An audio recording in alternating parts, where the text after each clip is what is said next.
Hello and welcome to the class. I am advocate Purva Guhagarkar. तुम्हाला मी Indian contract act जो तुम्ही शिकताय ऑलरेडी त्याच्यातला जो सेकंड पार्ट आहे स्पेसिफिक रिलीफ ॲक्ट तुमचा मी आजपासून घेणार आहे. स्पेसिफिक रिलीफ ॲक्ट हा वेगळा सब्जेक्ट नाही आहे. जर एक्झामच्या पॉईंट ऑफ व्ह्यूने बघायला गेलं तर इंडियन कॉन्ट्रॅक्ट ॲक्टमध्येच हा जो आपला पेपर आहे सेकंड पेपर आहे इंडियन कॉन्ट्रॅक्ट ॲक्ट याच्यामध्येच स्पेसिफिक रिलीफ ॲक्ट आहे. तो आपण त्यात डिवाइड केलं की इंडियन कॉन्ट्रॅक्ट ॲक्ट ऑलरेडी तुमचा चालू आहे आणि त्याच्यामध्ये स्पेसिफिक रिलीफ ॲक्ट हा जो सेकंड पार्ट आहे तो मी घेणार आहे. स्पेसिफिक रिलीफ ॲक्ट हा एक वेगळा ॲक्ट आहे इंडियन कॉन्ट्रॅक्ट ॲक्टपासून, पण पेपरच्या दृष्टीने तो त्याच्यातच इन्क्लूड केलेला आहे कारण हा खूप छोटा ॲक्ट आहे. जसे खूप म्हणजे जे इंडियन कॉन्ट्रॅक्ट ॲक्ट घेतलं तर ते खूप लेंदी आहे, पण स्पेसिफिक रिलीफ ॲक्ट आहे हा 42 सेक्शनचाच ॲक्ट आहे. खूप छोटा ॲक्ट आहे आणि कमी लेक्चर्समध्ये हा आपला संपून जाणार आहे. पण खूप इम्पॉर्टंट चॅप्टर आहे. जो कोणी सिव्हिलमध्ये प्रॅक्टिस करेल किंवा सिव्हिलचे जे काही आता खूप जण नॉलेजसाठी आपण LLB करतोय तर त्यात सिव्हिल मॅटर आहेत की आपल्या ज्या प्रॉपर्टीशी रिलेटेड ज्या सगळ्या मॅटर आहेत त्याच्यामध्ये स्पेसिफिक रिलीफ ॲक्ट खूप महत्त्वाचं काम करतो. तर तो आज आपण स्पेसिफिक रिलीफ ॲक्ट बघायचं. स्पेसिफिक रिलीफ याचं मिनिंग तर आपल्याला माहिती आहे. हा काय कठीण शब्द किंवा कुठेतरी लिगल वर्ड नाही आहे. स्पेसिफिक रिलीफ म्हणजे काय तर आपल्याला एक रिलीफ मिळावं, एक टेम्पररी आपल्याला काहीतरी असं म्हणजे आपल्याला एक उपाय सापडावा. आपण म्हणतो ना आपल्या भाषेमध्ये की एक छान उपाय आता मला टेम्पररी एखादं सोल्युशन मिळालं पाहिजे की जेणेकरून मला आता छान वाटेल. तर ते स्पेसिफिक रिलीफ ॲक्ट हेच काम करत असतं. जेव्हा आपण सिव्हिल सूट फाईल करतो तर सिव्हिल सूट फाईल कशा सिव्हिल प्रोसिजरच्या म्हणजे आपण जे CPC आहे की आपण जे पुढे बघणार आहोत हा ॲक्ट शिकणार आहोत तर त्याच्या प्रोसिजरनुसार सिव्हिल सूट आपले फाईल केले जातात. पण त्या सिव्हिल सूट फाईल करतो ते किती वर्ष चालतात आपल्याला माहिती आहे की खूप वर्ष ते चालतात. पण आता मला टेम्पररी काहीतरी एक सोल्युशन हवं तर मी काय करायचं, तर मग त्यासाठी स्पेसिफिक रिलीफ ॲक्ट म्हणजे स्पेसिफिक रिलीफ ॲक्ट तेच सांगतं की तुम्हाला एक जर काही सोल्युशन हवं आहे लगेचच असं सोल्युशन हवं असेल ते स्पेसिफिक रिलीफ ॲक्टमध्ये तुम्हाला मिळू शकतं. शिकताना तुम्हाला कळेल, इंटरेस्टिंग आहे. तुम्ही आता जेव्हा म्हणजे कोणताही आता फर्स्ट इयर आहे तुमचं तर तुम्ही म्हणजे जेव्हा कुठचाही विषय शिकताय तेव्हा तुमच्यासोबत नेहमी बेअर ॲक्ट असला पाहिजे की जो बेअर ॲक्ट असतो त्यात फक्त सेक्शन्स दिलेले असतात. असे जे सगळ्या सब्जेक्टचे बेअर ॲक्ट घेऊन ठेवायचे.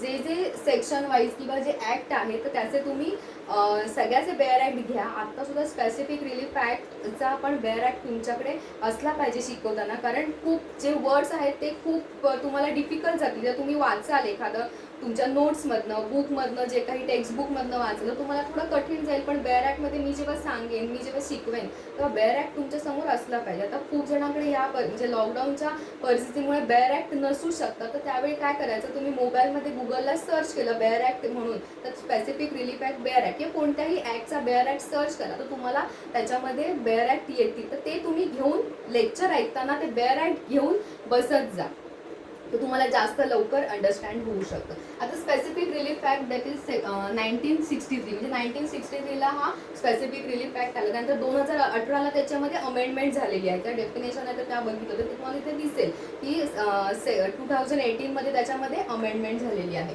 आता त्याच्यामध्ये स्पेसिफिक रिलीफ आज मी पूर्ण इंट्रोडक्टरी टॉपिक घेणार आहे की मी काही डायरेक्ट आता सेक्शन चालू करणार आहे. फक्त section 1st to 4th section आहे ते इंट्रोडक्शन आणि डेफिनेशन आहे तेवढे फक्त घेईन. बाकी ह्याचं इंट्रोडक्शनच तुम्हाला देणार आहे. स्पेसिफिक रिलीफ जसं मी म्हटलं की काहीतरी सोल्युशन पाहिजे मला आत्ताच्या आत्ता म्हणून तो स्पेसिफिक रिलीफ आहे. त्याच्यामध्ये स्पेसिफिक रिलीफ ॲक्टमध्ये काय आहे तर 7 प्रकारचे त्यांनी रिलीफ दिलेले आहेत की तुम्हाला स्पेसिफिक रिलीफ कोणत्या मार्गाने मिळू शकतात. तर हे जे 7 प्रकार आहेत 7 काइंड्स ऑफ स्पेसिफिक रिलीफ ह्या 7 प्रकारे तुम्हाला स्पेसिफिक रिलीफ मिळू शकतो. त्यातला पहिला प्रकार आहे recovery of position of a property. जर कोर्टाने सांगितलं की हे जे पोझिशन आहे म्हणजे समजा पोझिशन मिळालंय मला पण त्याची रिकव्हरीच कोणी केलेली नाहीये, ते माझ्याकडे आलेलंच नाहीये किंवा माझ्या एखाद्या जागेमध्ये कोणीतरी भाडेकरू राहतोय. आता मला कायद्यानुसार किंवा कोर्टाने सांगितलंय की ही जागा तुझीच आहे, त्या भाडेकरूची नाहीये, ही जागा तुझीच आहे. पण त्या भाडेकरूला मी काढू कसं आता, तर काय रिकव्हरी करायची आपण. म्हणजे काय आता त्याच्या म्हणजे recovery of position of a property म्हणजे त्याच्यानुसार रिकव्हरी करून आपण आपल्याला रिलीफ मिळू शकतो. म्हणजे मला एक काय म्हणजे माझ्याकडे एक सोल्युशन काय झालं तर रिकव्हरी करायची, पोझिशन ऑफ अ प्रॉपर्टी, ज्याचे पोझिशनमध्ये असलेल्या प्रॉपर्टीची रिकव्हरी करायची. नुसतं पोझिशन मिळून उपयोग आहे का? नाही, तर ते आपण मिळवलं पण पाहिजे, तिथनं तो भाडेकरू गेला पण पाहिजे आणि माझा इथे पूर्णतः हक्क झाला पाहिजे. म्हणजे काय, recovery of position of a property. हे सेक्शन 5 to 8 याच्यामध्ये हा चॅप्टर दिलेला आहे. त्यानंतर सेकंड आहे specific performance of a contract. Section 9 to 25 मध्ये specific performance of a contract दिलेला आहे. स्पेसिफिक परफॉर्मन्स म्हणजे काय, कोणती तरी गोष्ट आपण म्हणजे काहीतरी परफॉर्मन्स तुम्ही तिथे त्या जागेत केला तर तुम्हाला त्यातून काय होतं, specific performance of a contract हे त्याच्यामध्ये दिलेलं आहे. स्पेसिफिक परफॉर्मन्स ऑफ कॉन्ट्रॅक्टमध्ये परत जर सांगते, specific performance of a contract म्हणजे आपण जर काही कॉन्ट्रॅक्ट केले की तुझ्या म्हणजे दोन पार्टींमध्ये ए आणि बी मध्ये कॉन्ट्रॅक्ट झालं की मी काही गोष्ट केली की ती तुला मिळेल किंवा तू त्याच्यात मला काहीतरी पार्ट दे. म्हणजे आपण जसं पार्टिशन सूट असतं की दोन भावांमध्ये दोन भाऊ असतील तर ते प्रॉपर्टी दोघांमध्ये काय होते, डिवाइड केली जाते. तर ते आपण एक ठरवतो आपण की कोर्टात न जाता आपलं आपण काहीतरी सेटलमेंट करूया. तर दॅट इज स्पेसिफिक. म्हणजे मी काहीतरी परफॉर्म केलं की मला नको ही प्रॉपर्टी, सगळी प्रॉपर्टी तुलाच घेऊन टाक, काही डिवाइड करू नको. म्हणजे काहीतरी जो करार आहे त्याची एक विशिष्ट आपण पूर्तता, ज्याला मराठीमध्ये म्हटलेलं आहे, विशिष्ट पूर्तता केली जायची. म्हणजे ती जी काही सांगितलं आहे, जे काही कॉन्ट्रॅक्टमध्ये सांगितलेलं आहे त्या प्रकारची पूर्तता करायची, स्पेसिफिक परफॉर्मन्स करायचा. तर ते सेक्शन 9 to 25 मध्ये दिलेलं आहे. रेक्टिफिकेशन ऑफ अ इन्स्ट्रुमेंट की जे सेक्शन 26 मध्ये दिलेलं आहे. रेक्टिफिकेशन म्हणजे काय आपल्याला माहिती आहे, आपण रेक्टिफाय करतो काही गोष्टी, म्हणजे चुका सुधारणं थोडक्यात, की चुका सुधारण्याचा एक मार्ग आहे. म्हणजे जर पिनल लॉ मध्ये आपण बघितलं की क्रिमिनल मध्ये वगैरे तुम्ही बघितलं तर काय होतं, क्रिमिनल मध्ये की ती चूक आपण नाही सुधारू शकत, पण सिव्हिल असा कायदा आहे की त्यात आपल्याला चूक सुधारायला सुद्धा मार्ग असतो. जर एखादा आपल्या अगेन्स्ट एखादं जर ऑर्डर गेली तर आपण काय करतो, तर ती अपील केलं किंवा पुढे तिथल्या इथे रेक्टिफाय करू शकतो काही गोष्टी. तर रेक्टिफिकेशन ऑफ इन्स्ट्रुमेंट्स म्हणजे काय, तर बरेचदा आपण डॉक्युमेंट जे रजिस्ट्रेशन ऑफिसमध्ये केलेले असतील किंवा कोर्टात देण्यासाठी एखादा आपण डॉक्युमेंट बनवतो. डॉक्युमेंट बनवल्यानंतर आपल्याला लक्षात येतं की अरे ह्याच्यात काहीतरी चूक झाली आहे, काहीतरी चूक झाली, मग आता मला मार्ग काय, आता मला रिलीफ काय आहे ह्याच्यापासून, चूक तर झाली आहे. तर स्पेसिफिक रिलीफ ऍक्ट असं सांगतो की तुम्हाला रेक्टिफाय करण्याचा रिलीफ मी दिलेला आहे. म्हणजे काय, तर ते एक तिथे पुरवणी डॉक्युमेंट, आपण सप्लिमेंटरी डॉक्युमेंट जोडू शकतो की अशी चूक झाली आहे आणि ती चूक सुधारण्याची आम्हाला परत संधी देण्यासाठी आम्ही हा नवीन डॉक्युमेंट करतोय. तुम्ही व्हेरीफाय करू शकता, आपण जे डॉक्युमेंट्स जोडले त्यांनी तुम्ही व्हेरीफाय करू शकता आणि ते करू शकता. आता कोर्टाशी रिलेटेड बरेचदा रजिस्ट्रेशन ऑफिसमधलं परत एकदा एक्झाम्पल येते की बरेचदा असं होतं की आपण एखादं डॉक्युमेंट, डेव्हलपमेंट ॲग्रीमेंट असेल किंवा सेल डीड असेल ते करतो आणि मग लक्षात येतं की अरे फ्लॅट नंबर चुकले, असं आपल्या लक्षात येतं. मग रेक्टिफाय आपण तो डॉक्युमेंट करू शकतो. त्या जो रजिस्ट्रार आहे त्याला आपण पटवून द्यायचं की मी हे जे डॉक्युमेंट लावले, ज्या काही परमिशन्स घेतलेल्या आहेत त्याच्यामध्ये फ्लॅट नंबर असा आहे, पण चुकीने माझ्याकडनं म्हणजे काही टायपिंग मिस्टेक असेल की त्याच्यामुळे ह्या इन्स्ट्रुमेंटमध्ये हा चुकीचा मी फ्लॅट नंबर टाकला.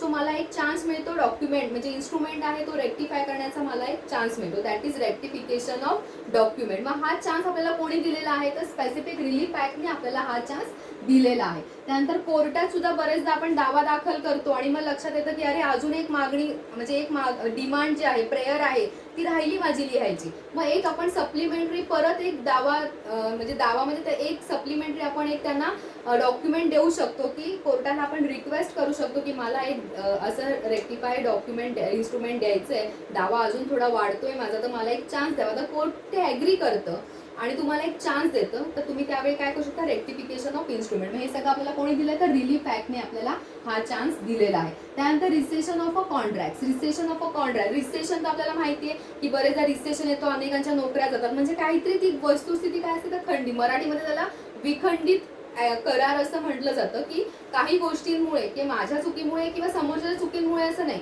पण अशी काही परिस्थिती येते की ते डॉक्युमेंट इथे ॲग्रीमेंट किंवा कॉन्ट्रॅक्ट जे आपला करार जो एकमेकांच्यात झालेला आहे तो तिथे संपुष्टातच आणावा लागतो. तर ते काय आहे, रिसेशन ऑफ अ कॉन्ट्रॅक्ट, जे सेक्शन 27 to 13 मध्ये आपण बघणार आहोत. त्यानंतर आहे कॅन्सलेशन ऑफ अ इन्स्ट्रुमेंट, जे सेक्शन 31 to 33 मध्ये बघणार आहोत. म्हणजे काय, कधी कधी आपण डॉक्युमेंट कॅन्सल करतो. समजा मी पॉवर घेतली एखाद्याची की एखादा व्यक्ती आहे तो 6 महिन्यांसाठी आउट ऑफ इंडिया जाणार आहे, म्हणून त्या व्यक्तीने त्याची पॉवर मला दिली की जे काही ट्रान्झॅक्शन्स होतील किंवा कोर्ट केसेस आहेत त्या जर झाल्या तर ते माझ्या ऑन बिहाफ ऑफ तू बघ असं म्हणून मला पॉवर दिली. पण असं काही झालं की 6 महिन्याच्या आत त्याचं आउट ऑफ इंडियाचं काम झालं, तो 6 महिन्याच्या आत आला, मग मी ते डॉक्युमेंट कॅन्सल करून घेतलं की मला आता नाही त्याचं त्याने काम बघेल तू, ते आपण डॉक्युमेंट कॅन्सल केलं. मग हा चान्स कोणी दिला आपल्याला, आता स्पेसिफिक रिलीफ ऍक्टने हा चान्स दिला. त्यानंतर डिक्लेरेटरी डिक्रीज, हे तर आपल्याला माहिती आहे. डिक्रीज म्हणजे हुकूमनामा, कोर्टामध्ये काय होतात, ऑर्डर होतात, हुकूमनामे होतात, जजमेंट्स होते. तर डिक्रीज, तर डिक्रीज मधनं आपल्याला रिलीफ मिळू शकते का, कोर्टाने ऑर्डर दिली एकदा म्हणजे हुकूमनामा दिला की त्याच्या पुढे कोण जाऊ शकतं का, तर नाही. मग कोर्ट आपल्याला हुकूम देतं की हे अशा अशा प्रकारची प्रॉपर्टी ती तुझ्या पोझिशनमध्ये, एखाद्याच्या पोझिशनमध्ये, किंवा ही प्रॉपर्टी काय डिस्पोज करू नका. म्हणजे जे काही हुकूमनामे दिले जातील कोर्टाकडनं त्यानुसार आपल्याला रिलीफ मिळतं. म्हणजे आम्ही जर एखादी मागणी मागितली आणि ती जर कोर्टाने मान्य केली तर तो काय कशामधनं कोर्ट मान्य करतं, तर डिक्रीज मधनं कोर्ट तुम्हाला ऑर्डर देतं की तुम्ही जे मागितले ते तुम्हाला मी कोर्टाचे म्हणजे by legal enforceable by law तुम्हाला आम्ही ते कम्प्लीट करून देतोय. तर ते हे जे रिलीफ कोणाकडनं म्हणजे स्पेसिफिक रिलीफ ऍक्टने हा चान्स दिलेला आहे. त्यानंतर इंजंक्शन, इंजंक्शन म्हणजे काय, तर मनाई हुकूम वगैरे आपण बघितलंय की बरेचदा जे कोणी कोर्टात आपण दावे दाखल करतो, तर दावा दाखल केला आपण सिव्हिल सूट फाईल केला कोर्टामध्ये की काय होतो, तो कित्येक वर्ष चालतो, 10-10 वर्ष सुद्धा एखादी केस चालते. मग जर मला आता टेम्पररी रिलीफ हवा आहे तर तो कोण देणार, तर तो कोण देणार, तर स्पेसिफिक रिलीफ ऍक्ट देणार. टेम्पररी रिलीफ म्हणजे काय, समजा एक ही प्रॉपर्टी आहे, ही प्रॉपर्टी माझी आहे, तर हा दुसरा जो बी आहे, ही प्रॉपर्टी आहे माझी म्हणजे ए ची, तर हा बी येतो आणि सांगतो नाही ही प्रॉपर्टी माझी आहे, मी ह्याच्यामध्ये ऑलरेडी घर बांधलेलं आहे आणि ह्याने मध्येच येऊन ऑब्जेक्शन घेतलं बीने की हे तू घर थांबव कारण ही जागा माझी आहे. आता मी ऑलरेडी इथे घर बांधलंय, जर हा अचानकपणे आला आणि मी बांधलेल्या माझ्या पैशाने बांधलेल्या घरात येऊन राहिला, मग मी आता काय करायचं, दावा तर 10 वर्ष चालणार, ह्याला तर मी हकलवू शकत नाही कारण हा म्हणतोय माझी प्रॉपर्टी आहे. जर कोर्टाने स्टे आणला तर मी जाणार कुठे, मी कुठेतरी वाऱ्यावर आल्या म्हणजे रस्त्यावर आल्यासारखं झालं ना हे.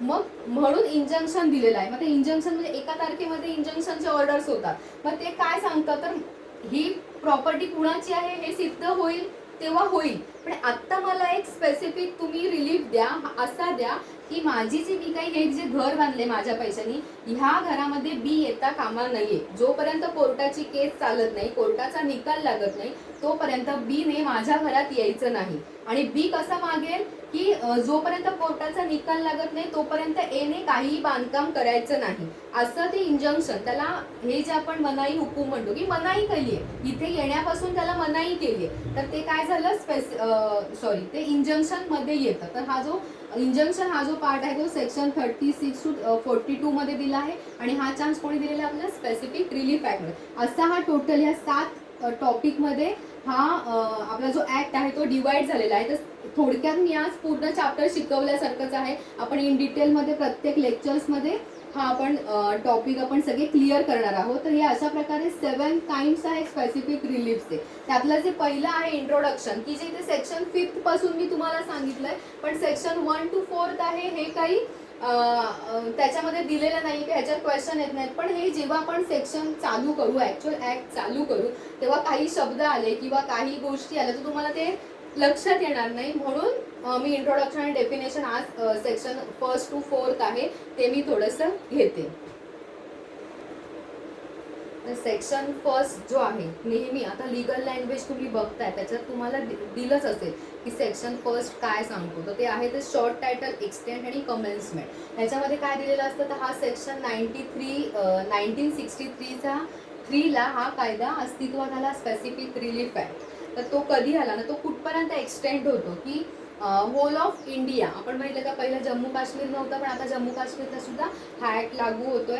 त्यानंतर म्हणजे हे इथपर्यंत त्याचा एक्सटेंट आहे हे सेक्शन 1. नेहमी कुठचाही ऍक्ट घेतला तरी त्याच्यामध्ये सेम येतं की त्याचं कधी तो म्हणजे तयार झाला कायदा आणि कुठपर्यंत एक्सटेंड होतो हे त्याच्यामध्ये दिलेलं असेल. तुम्ही लिगल लँग्वेजमध्ये बघा. त्यानंतर सेक्शन 2 आहे तो आहे डेफिनेशन्सचा आहे. त्याच्यामध्ये बेअर ऍक्टमध्ये तुम्ही बघा, तुम्हाला लक्षात येईल त्यात डेफिनेशन्स दिलेले आहेत. आता तुम्ही कुठचेही कायदे घेतले तर तुम्ही कॉन्ट्रॅक्ट ऍक्ट शिकताय तर त्याच्यामध्ये डेफिनेशन पाहिजे तुम्ही भरपूर 10-12 डेफिनेशन्स असतात, जास्तही असतात. पण ह्याच्यामध्ये तसं दिलेलं नाही कारण हा खूप छोटा ऍक्ट आहे. त्यामुळे त्याच्यात सुद्धा शब्द सुद्धा फार कमी आले आहेत, त्यामुळे डेफिनेशन सुद्धा कमीच असणार आणि त्यातूनही अजून त्याच्या डेफिनेशन आहेत पण त्या आपण ऑलरेडी इंडियन कॉन्ट्रॅक्ट ऍक्ट मध्ये त्या डेफिनेशन ते शब्द आलेले आहेत. म्हणून स्पेसिफिक रिलीफ ऍक्ट काय त्याच्यापासून फारसा वेगळा नाहीये. त्यामुळे जे इंडियन कॉन्ट्रॅक्ट ऍक्ट मध्ये शब्द आहेत ते शब्द इथे त्याचं मिनिंग जे आहे ते स्पेसिफिक रिलीफ ऍक्ट मध्ये लागू होतं. त्यामुळे इथे जास्त काही दिलं नाही, इथे फक्त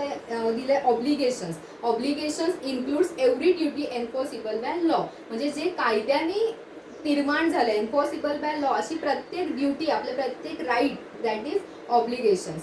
settlement. Settlement means an instrument whereby the destination or devolution of a successive interest in immovable or movable property is disposed of or is agreed to be disposed of. म्हणजे आपण सेटलमेंट तर आपल्याला माहिती आहे की आपण कोर्टाच्या बाहेर किंवा कोर्टामध्ये सेटलमेंट केली जाते आणि त्यानुसार आपण एकमेकांना प्रॉपर्टी असेल किंवा कोणती मुवेबल किंवा इमुवेबल प्रॉपर्टी आपण डिवाइड करतो. सेटलमेंट थ्रू आपण काहीतरी त्यातनं मार्ग काढतो, दॅट इज सेटलमेंट.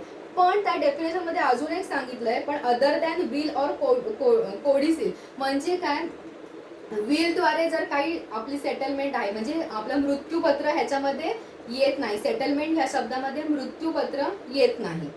त्यानंतर आहे ट्रस्ट. ट्रस्ट आपल्याला माहिती आहे trust has a same meaning in the section 3 of the Indian trust act. Indian trust act मध्ये दिलेल्या मिनिंग नुसार ट्रस्टचं मिनिंग इथे होतं. ट्रस्ट आपल्याला माहिती आहे की आपल्या एज्युकेशनल पर्पज किंवा मेडिकल पर्पज किंवा आपण काही देवाच्या अशा ट्रस्ट असतात की ज्या मदत करतात, म्हणजे सेवाभावी संस्था आपण ज्याला म्हणतो, अशा ज्या आहेत ट्रस्ट आहेत. तर त्या ट्रस्ट काय काम करतात आपल्याला माहिती, त्याचं मिनिंग हे तेच घ्यायचंय जे आपण ट्रस्ट म्हणून आपण जे बघतो तेच मिनिंग. आता ट्रस्टी सेकंड डेफिनेशन आहे ती ट्रस्टीची आहे. Trustee includes every person holding property in trust. Trust मध्ये जी काही प्रॉपर्टी ज्याच्या इन्क्लूड आहे किंवा होल्ड करतो किंवा जो ट्रस्ट चालवतो तो कोण झाला, ट्रस्टी झाला. त्यानंतर सेक्शन ई जो आहे सबसेक्शन ई आहे त्याच्यामध्ये all other words and expression use here in but not define. जसं मी म्हटलं की ह्याच्यात ते शब्द युज्ड आहेत पण डिफाईन केलेले नाहीत. तर त्या पुढे काय म्हणतात, and define in Indian contract act have the meanings respectively assigned to them in that act. म्हणजे काय सांगितलेलं आहे सेक्शन सबसेक्शन ई जो आहे सेकंड सेक्शन मध्ये तो काय सांगतो की ह्याच्यात काही म्हणजे एक्सप्लेन केलं मिनिंग आहे वर्ड्स आहेत पण इथे डिफाईन केलेलं नाहीये सेक्शन 2 मध्ये. तर ते पण इंडियन कॉन्ट्रॅक्ट मध्ये ते डिफाईन केलंय. तर जसं इंडियन कॉन्ट्रॅक्ट मध्ये त्याचा अर्थ सांगितलाय तोच अर्थ स्पेसिफिक रिलीफ ऍक्ट मध्येही आहे. त्या डेफिनेशन त्यातल्याच तुम्ही फॉलो करायचे आहेत असं त्यांनी सांगितलं. तर सेक्शन 3 आहे तो सेव्हिंग्स आहे, तो काय फारसा इम्पॉर्टंट नाही आहे. तर त्या सेव्हिंग्स मध्ये काय सांगितलं, except as otherwise provided wherein nothing in this act shall be deem to deprive any person of any right to relief other than specific performance which he may under any contract act. म्हणजे specific performance जे आपण बघितलं specific performance of a contract हे सोडून इतर जर काही demand आहे तर ते सगळं सेव्हिंग्समध्ये येतं. सेव्हिंग्सचं काही एवढं इम्पॉर्टंट नाही आहे. नंतर रजिस्ट्रेशन ॲक्टनुसार सुद्धा जे डॉक्युमेंट आहेत ते त्याची प्रोसिजर रजिस्ट्रेशन ॲक्टनुसार म्हणजे रजिस्टर आपण जे डॉक्युमेंट करतो त्याच्यानुसार चालते. पण अदरवाईज जसं आपण त्यात रेक्टिफाय करायचं एखादं डॉक्युमेंट तर ते स्पेसिफिक रिलीफ ॲक्टनुसार होतं.